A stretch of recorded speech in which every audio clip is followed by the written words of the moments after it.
بسم اللہ الرحمن الرحیم۔ گمنام ہیرو کے معزز ناظرین السلام علیکم۔ دوستو لائک ضرور کر دیا کریں، شکریہ۔ آئیے چلتے ہیں کہانی کی طرف۔ وہ C9 کے قرب و جبار میں چھپ کر موقع کی تلاش میں رہے ہوں گے۔ بن ڈیوڈ ذرا بھی چوکتا تو وہ اس پر ٹوٹ پڑتے۔ اس کا موقع نہ ملتا تو ہمارا پیچھا ضرور کیا جاتا۔ روشن چھت سے تاریک زینوں پر اترتے ہوئے ہمیں بہت سنبھلنا پڑ رہا تھا۔ وہاں سے رخصت ہوتے ہوئے بن ڈیوڈ نے چوکی داروں کو بے جان مجسموں سے زیادہ اہمیت نہیں دی تھی۔ ان کی طرف ہاتھ لہرا کر فاتحانہ انداز میں میرے پیچھے اولیا تھا۔ اسے اپنے زخمی اور داغدار چہرے کی کوئی پرواہ نہیں تھی۔ وہ ہر قیمت پر جلد از جلد وہاں سے نکل جانا چاہ رہا تھا۔ دوسری منزل پر مجھے یوں محسوس ہوا جیسے وہ لمحہ بھر کے لیے کہیں رکا ہو۔ میں چونک کر مڑا تو وہ میرے پیچھے آ رہا تھا۔ اس کے ہاتھ میں کوئی وزنی بریف کیس وغیرہ آ چکا تھا۔ اندھیرا زیادہ تھا۔ بن نے کہیں بھی روشنی کرنے کی زحمت نہیں کی تھی کیونکہ اس طرح باہر سے اندر کی نقل و حرکت دیکھ لیے جانے کا خطرہ تھا۔ اندھیرے میں مجھ پر نگاہ رکھنے کے لیے وہ مجھ سے صرف ایک یا دو زینوں کے فرق سے نیچے اتر رہا تھا۔ C9 کی فضا میں آنسو گیس کی بو کم ہونے لگی تھی۔ باقی رہ جانے والے چند زینے میرے لیے امید کی آخری کرن تھے۔ ایک بار کھلی فضا میں نکل جانے کے بعد میں ہر لمحے بن ڈیوڈ کے کھلے نشانے پر ہوتا۔ وہ مجھے اپنی گاڑی میں شہر کے کسی بھی محفوظ بیرانے میں لے جاتا اور میدان صاف پا کر وہاں مجھے گولی مار دیتا۔ بیرانے کا خیال میرے ذہن کو اس لیے ڈاس رہا تھا کہ ایسے کسی مقام پر جائے بغیر بن کو یہ یقین نہیں ہو سکتا تھا کہ کوئی گاڑی اس کے پیچھے نہیں آ رہی تھی۔ وہ مجھے ڈینی نہیں سمجھ رہا تھا، پھر بھی مجھے اس کے ہاتھوں اپنے کسی بہتر انجام کی امید نہیں تھی۔ میں نے اپنے کان اس کے قدموں کی چاپ پر جما دیے۔ ٹھک ٹھک کی ان آوازوں کا ایک مخصوص آہنگ تھا۔ میں قدموں کی آواز کو سنتا اور گنتا رہا۔ میں نے ایک خطرناک فیصلہ کر لیا تھا۔ C9 سے ہماری واپسی خاموشی سے نہیں ہونی چاہیے۔ بیرانے میں جا کر بن ڈیوڈ کے ہاتھوں مرنے سے بہتر تھا کہ میں اسی وقت کچھ کر گزرتا۔ میرے دل کی دھڑکنیں تیز اور بے ترتیب ہو رہی تھیں۔ ہم پہلی منزل سے بھی گزر چکے تھے اور اس وقت C9 کی آخری زینے طے کر رہے تھے جن کے اختتام پر کھلا ہوا چوبی دروازہ ہمارا منتظر تھا۔ سیڑھیاں اترتے اترتے اچانک میں زینے پر رک کر بیٹھ گیا۔ بن اپنی رو میں اترا چلا آ رہا تھا۔ اس کا ایک پیر خاصے زور سے میری پشت سے ٹکرایا۔ اس کے منہ سے بوکھلائی ہوئی آوازیں نکلیں اور وہ میرے اوپر سے اڑتا ہوا اوندے منہ آخری زینوں پر جا گرا۔ گرنے سے پہلے ہی اس کے موزر سے یکے بعد دیگرے دو گولیاں چل گئیں جو بالکل بے مقصد تھیں۔ مجھے ان سے کوئی گزاند نہیں پہنچا۔ میں نے اپنے زخمی ہونے کی پرواہ کیے بغیر بن ڈیوڈ پر چھلانگ لگا دی اور اسے رگیدتا ہوا دروازے تک لے گیا۔ بن ڈیوڈ کسی گینڈے کی طرح سخت جان تھا۔ سیڑھیوں پر دوسری بار اوندے منہ گرتے ہوئے اس نے اپنی بے ساختہ چیخ کو بہت ضبط کے ساتھ ایک غضبناک گراہٹ تک محدود رکھا تھا، لیکن رات کے سناٹے میں اس کی وہ آواز دور تک سنی گئی تھی۔ STF والے عقابوں کی طرح اس دروازے کے دائیں بائیں شاید ایسی جگہوں پر دبکے ہوئے تھے جہاں سے حسب ضرورت غائب بھی ہو سکے۔ ان کے کان ہر آواز پر جمے ہوئے تھے۔ بن ڈیوڈ کی گراہٹ انہوں نے سنی تو سمجھ گئے کہ کوئی کھیل شروع ہو چکا تھا۔ میری آواز سے ان کے کان آشنا تھے۔ اس وقت C9 سے بلند ہونے والی دوسری آواز بن ڈیوڈ کی ہی ہو سکتی تھی۔ ہم دونوں ایک دوسرے کے وزنی وجود میں الجھے ہوئے دروازے سے باہر نکلے اور زور آزمائی کرتے ہوئے اپنے قدموں پر اٹھنے بھی نہ پائے تھے کہ اچانک ابل خان للکارتا ہوا داہنی طرف سے نمودار ہوا۔ اس کے تینوں مسلح آدمی بائیں طرف سے نکل آئے، چوتھا اس کے پیچھے تھا۔ آنے والے تینوں میں سے ایک نے بفورے جوش میں ایک ہوائی فائر بھی کر دیا۔ بن ڈیوڈ نے غصے اور جلاہٹ میں اپنی داہنی لات گمائی۔ میں نے اس کی زد سے بچتے ہوئے اس کی پنڈلی پکڑ لی اور وہ بائیں ٹانگ پر سنبھلنے کی کوشش میں دھول میں جا گرا اور اس کے ساتھ اول خان اور اس کے ساتھیوں کے 5 ہتھیاروں کی نالیں بن ڈیوڈ کے جسم سے لگ گئیں۔ باہر پھیلی ہوئی روشنی اندر کے گھور اندھیرے کے مقابلے میں مجھے چاند چاندنی معلوم ہو رہی تھی۔ گو بن ڈیوڈ کا چہرہ خون اور زخموں سے بھر چکا تھا، مگر پھر بھی وہ اپنی تصویر کے عین مطابق نظر آ رہا تھا۔ اس کے چہرے پر حلق تک پھیلی ہوئی داڑھی کی کمی تھی جو اس نے خود صاف کرا دی تھی۔ میرا ماؤزر اور بن ڈیوڈ کا بریف کیس زینوں میں کہیں پڑا رہ گیا تھا۔ اول خان کے دو آدمی اندر گھسے تو میں نے انہیں وہ دونوں چیزیں یاد دلا دی، ساتھ ہی یہ بھی بتا دیا کہ چھت پر ڈرے اور سہمے ہوئے دونوں چوکیدار بھی موجود تھے۔ اس سے آگے کے کام کے لیے اول خان کے آدمیوں کو کسی ہدایت کی ضرورت نہیں تھی۔ انہوں نے دیکھتے ہی دیکھتے بن ڈیوڈ کی ساری پھولی ہوئی جیبیں صاف کر دی۔ میں اپریٹس پر اس ملعون کی آواز سن کر دہل گیا تھا۔ اول خان نے میرے قریب آ کر سرگوشی کی، اس وقت میرا دل بہت خوش ہے کہ تم نے نہ صرف خود کو بچایا بلکہ اسے بھی زیر کر لیا۔ میری شہادت کی انگلی بے اختیار کھلے آسمان کی طرف اٹھ گئی۔ یہ اس کی دین تھی کہ اس نے میری جاتی ہوئی زندگی مجھے واپس لوٹا دی، ورنہ میں خود اپنی فاتح پڑھ چکا تھا۔ میرے اماں پر بن ڈیوڈ کے ہاتھ پیر باندھ کر اسے اول خان کی گاڑی کی پچھلی نشست پر ڈال دیا گیا۔ اس کے منہ میں بہت سا کپڑا ٹھونس دیا گیا تھا۔ میں اول خان کے برابر پیسنجر سیٹ پر بیٹھ گیا۔ اس کے آدمی میری اور اپنی گاڑی میں بٹ کر ہمارے پیچھے ہو لیے۔ اسے بے ہوش کر دو، اول خان نے اردو میں کہا۔ فاصلہ لمبا ہے، یہ راستے میں تنگ کرے گا۔ میں نے اول خان سے ملی ہوئی انگوٹھی کا رخ درست کیا اور اگلے ہی لمحے بن ڈیوڈ کا قد آور وجود بے ہوشی کی گہری دلدلوں میں ڈوب چکا تھا۔ میرے پاس سب کچھ موجود تھا، بس بیم گن نہیں تھی، لیکن بن ڈیوڈ سے ہونے والے مختصر اور خون آشام مقابلے میں مجھے اپنا کوئی ہتھیار استعمال کرنے کا موقع نہیں مل سکا۔ شاید آنسو گیس نے میرے اعصاب پر خاصا برا اثر ڈالا تھا۔ میں C9 سے باہر نکل آیا تھا، میری آنکھیں بدستور جل رہی تھی، ان سے از خود آنسو رواں تھے اور منہ کا ذائقہ الگ تک بگڑا ہوا محسوس ہو رہا تھا۔ میں سمجھ رہا تھا کہ بن ڈیوڈ کو بے ہوش کروانے کے بعد اول خان مجھ سے کھل کر باتیں کرے گا، لیکن کافی دیر تک گاڑی میں خاموشی برقرار رہی۔ میں نے چونک کر اس کی طرف دیکھا تو اس کی نظریں سڑک پر مرکوز تھی اور آنکھوں میں آنسو جلملا رہے تھے۔ اسے دیکھ کر میرا بھی دل بھر آیا۔ میں نے مزید چند ثانیوں تک خاموش رہ کر خود کو سنبھالا، پھر اس سے مخاطب ہو گیا۔ تم چپ کیوں ہو؟ میں نے محسوس کیا کہ اس وقت میری آواز خود خاصی گمبھیر ہو گئی تھی۔ میں چپ نہیں ہوں، اپنے رب کا شکر ادا کر رہا ہوں، اس نے برائی ہوئی آواز میں جواب دیا۔ کہو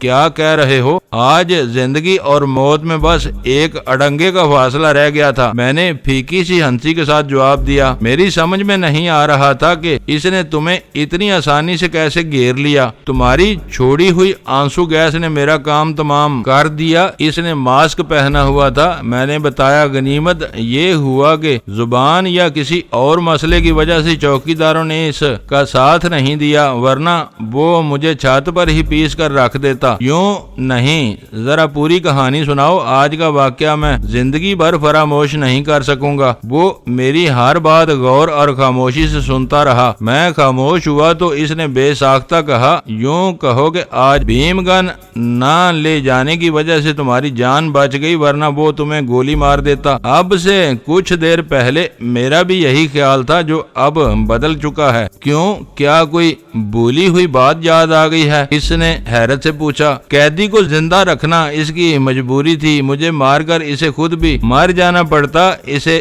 C9 سے فرار ہونے کے لیے ایک زندہ یرغمالی کی ضرورت تھی جو صرف مفتوح قیدی پوری کر سکتا تھا۔ بالکل ٹھیک، اس نے پرجوش لہجے میں میری تائید کی۔ ایک بار وہ یہاں سے نکل جانے میں کامیاب ہو جاتا تو پھر قیدی کی خیر نہیں تھی، اس کے لیے اپنی رپوشی مسئلہ بنی ہوئی تھی۔ وہ قیدی کو اپنے گلے کا ہار بنا کر کہاں لیے پھرتا۔ جیسے اسے یقین ہوتا کہ اس کا پیچھا نہیں کیا جا رہا، وہ قیدی کو مار دیتا۔ اسے تم نے بہت سادہ سی ترکیب سے گرا دیا۔ اس پر عمل کرنا دل گردے کا کام تھا۔ اسے سنبھلنے کے لیے ایک لمحہ بھی مل جاتا تو تمہاری خیر نہیں تھی۔ میں جانتا تھا، میں اس کے اترنے کی رفتار گن رہا تھا۔ میں نے اسے مہلت کا وہ لمحہ نہیں دیا۔ اب اس کا کیا کیا جائے گا؟ قدرے سکوت کے بعد اول خان نے پوچھا۔ موت اس کے لیے سب سے بہتر رہے گی۔ اسے تفتیش کے لیے زندہ رکھا گیا تو یہ ہمارے لیے عذاب بن جائے گا۔ اس کی رہائی کے لیے سفارتی دباؤ بھی استعمال کیا جا سکتا ہے۔ میں نے اسے اپنی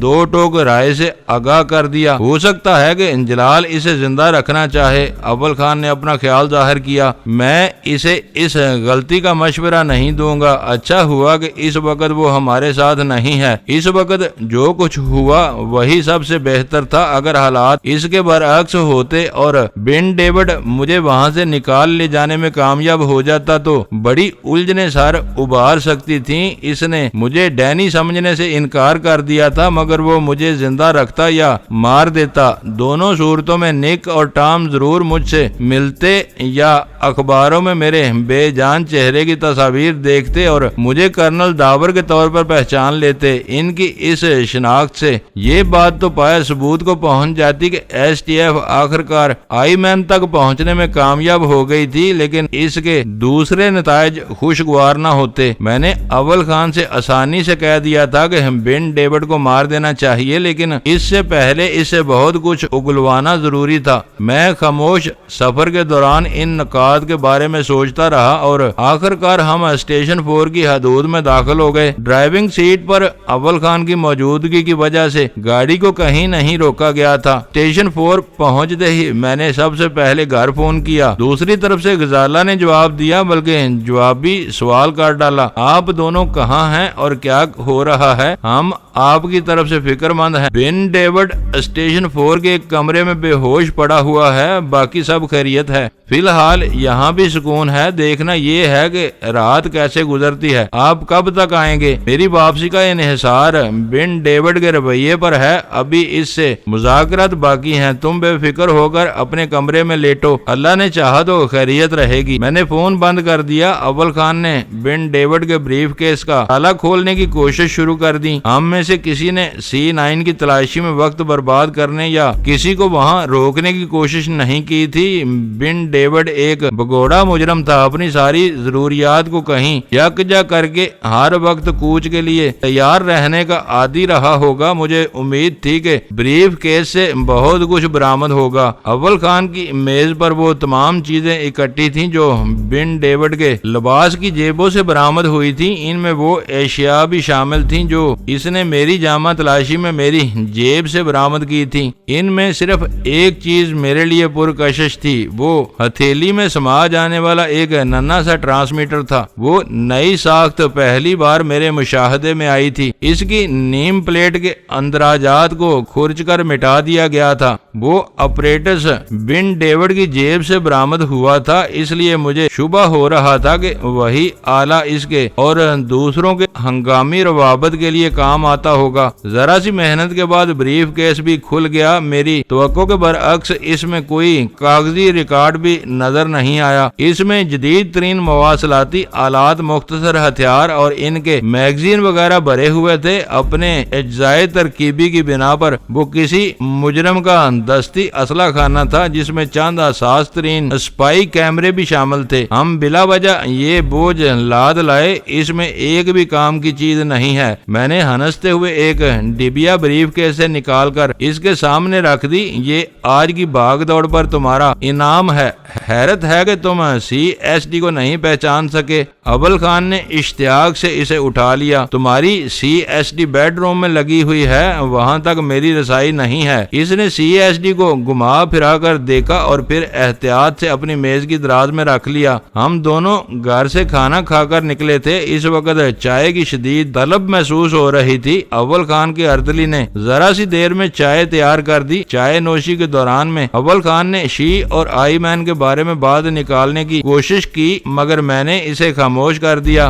بن ڈیوڈ کے مقدر کا خفیہ فیصلہ ہو چکا تھا۔ اسے سب کچھ اپنے سینے میں لے کر توئے جہنم روانہ ہو جانا تھا۔ ہم بے فکر ہو کر اس کے سامنے ہر موضوع پر آزادی سے بات کر سکتے تھے۔ چائے کا دور ختم ہونے کے چند منٹ بعد بن ڈیوڈ کے ہوش میں آنے کی خبر آ گئی۔ میں نے بن کی جیب سے برآمد ہونے والا اپریٹس اٹھایا اور اپنی جگہ چھوڑ دی۔ وہ STF کی سرکاری مہمانداری کی عمومی روایات کے مطابق کمرے میں موجود بستر پر پڑا ہوا تھا۔ اس کے ہاتھ پیر کھول دیے گئے تھے۔ زینوں پر منہ کے بل 2 مرتبہ گرنے کی وجہ سے اس کے چہرے پر شدید زخم آئے تھے۔ بائیں رخسار کا ورم ظاہر کر رہا تھا کہ وہ نازک ہڈی بھی ٹوٹ پھوٹ کا شکار ہوئی ہوگی، مگر میں نے ابتدا سے اس وقت تک بن کو ایک مرتبہ بھی کراہتے ہوئے نہیں سنا تھا۔ ہمیں دیکھتے ہی اس کے کٹے پھٹے ہونٹوں پر زہریلی مسکراہٹ پھیل گئی۔ تم لوگ تھوڑے سے بامروت اور مہمان نواز معلوم ہوتے ہو۔ آزاد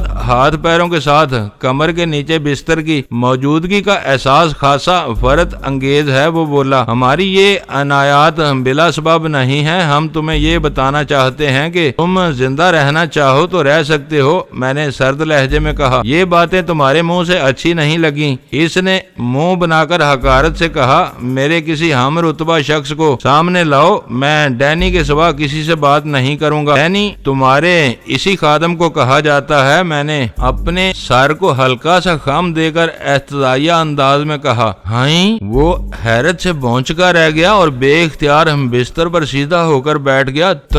تم ڈینی ہو؟ میں اس کی بے اعتباری پر ہنس پڑا۔ ہاں، یہ تمہاری بدقسمتی تھی کہ آج میں بیم گن اپنے گھر بھول آیا تھا۔ اس نے دونوں ہاتھوں سے اپنی زخمی پیشانی پیٹ لی۔ یہ صرف مقدر کی خرابی ہے، مجھے ذرا سا شبہ ہو جاتا تو میں اسی وقت تمہیں گولی مار دیتا۔ پیشانی کے زخموں سے خون کے جمے ہوئے لوتھڑے ہٹ جانے سے تازہ خون پھر رسنے لگا۔ مجھے گولی مار دیتے تو تمہیں فرار ہونے کے لیے یرغمالی کہاں سے ملتا؟ تم تو فطرت کے اعتبار سے بگوڑے ہو، مقابلے سے مسلسل بھاگ رہے تھے۔ مجھے صرف تمہاری تلاش تھی، میں کسی اور چکر میں پڑ کر اپنا وقت برباد نہیں کرنا چاہتا تھا۔ تمہیں مارنے کے بعد میری زندگی کا ایک مشن پورا ہو جاتا، میں خوشی سے اپنے سر میں گولی مار لیتا۔ تم نے امریکہ میں یہودی کاز کو بہت نقصان پہنچایا ہے۔ گیپ کی اصل فائل بہت اہم تھی، تم لوگوں نے اس کی نقلیں ساری دنیا میں پھیلا دی۔ اس کی زبان سے وہ انکشاف سن کر مجھے خوشی ہوئی کہ ہماری وزارتوں میں کچھ لوگ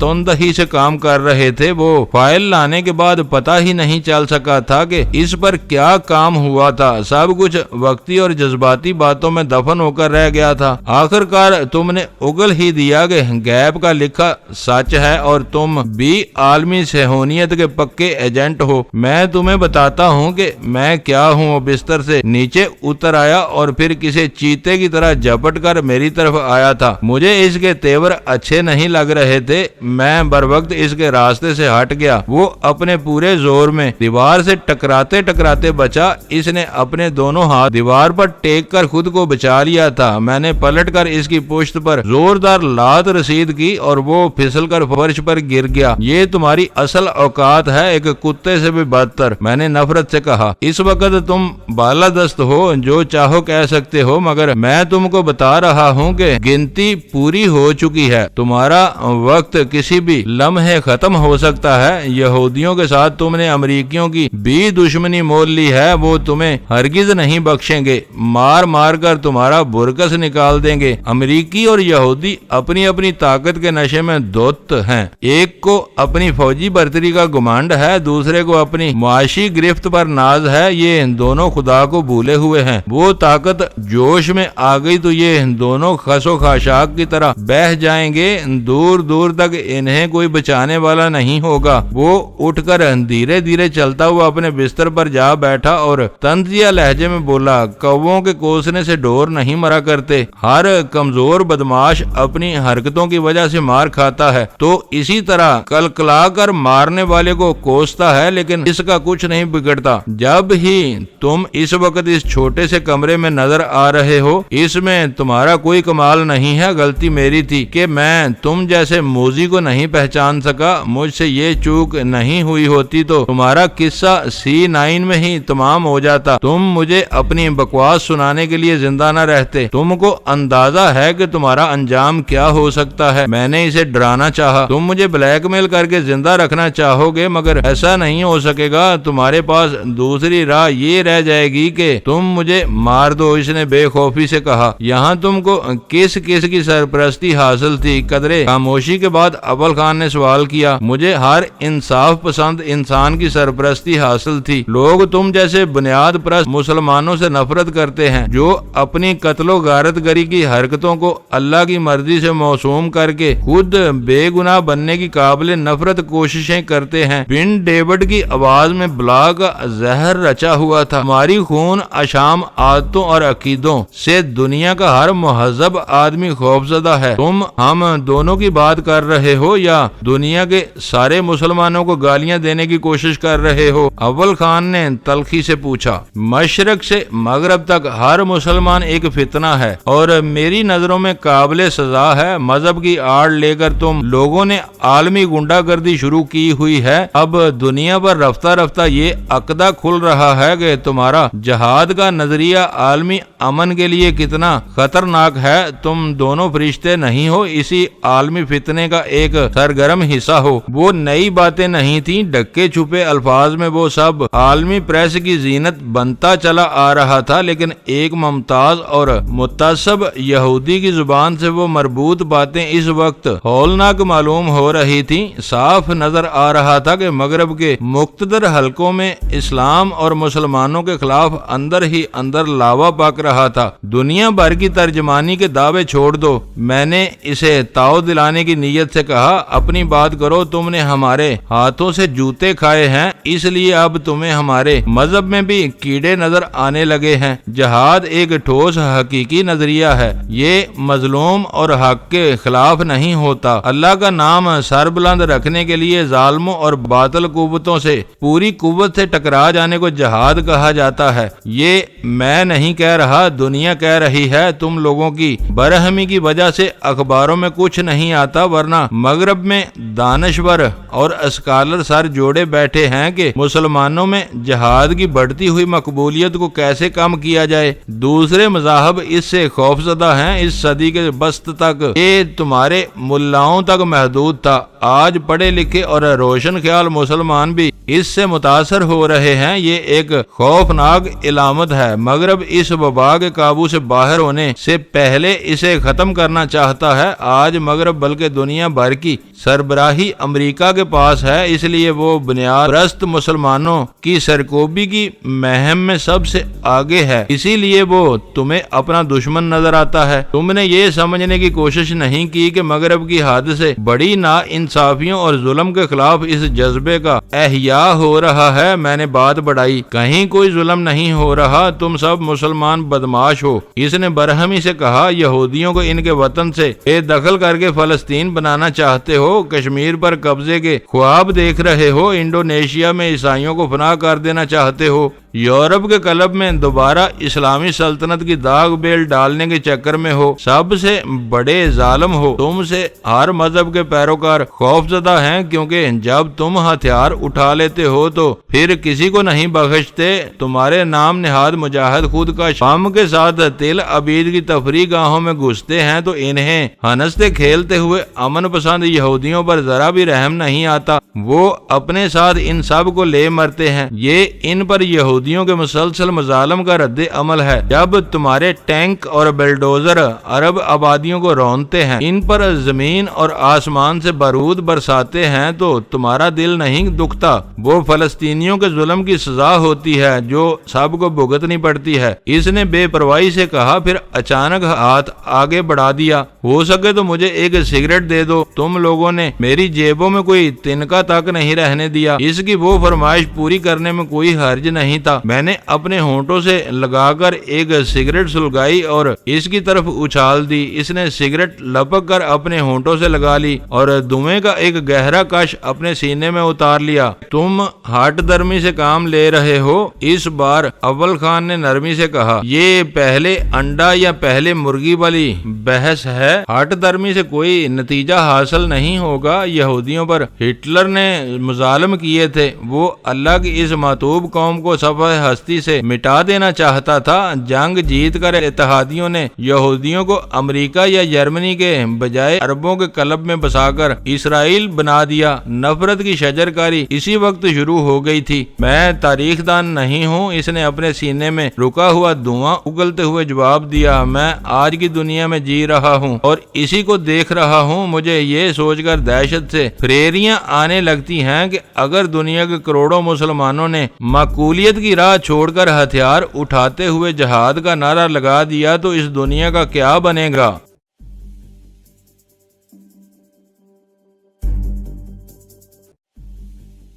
دوستو ویڈیو کو لائک ضرور کر دیا کریں۔ ISI پاک آرمی زندہ باد، پاکستان پائندہ باد۔ معزز ناظرین، اپنا خیال رکھیے گا اور اپنے اس چینل کا بھی شکریہ۔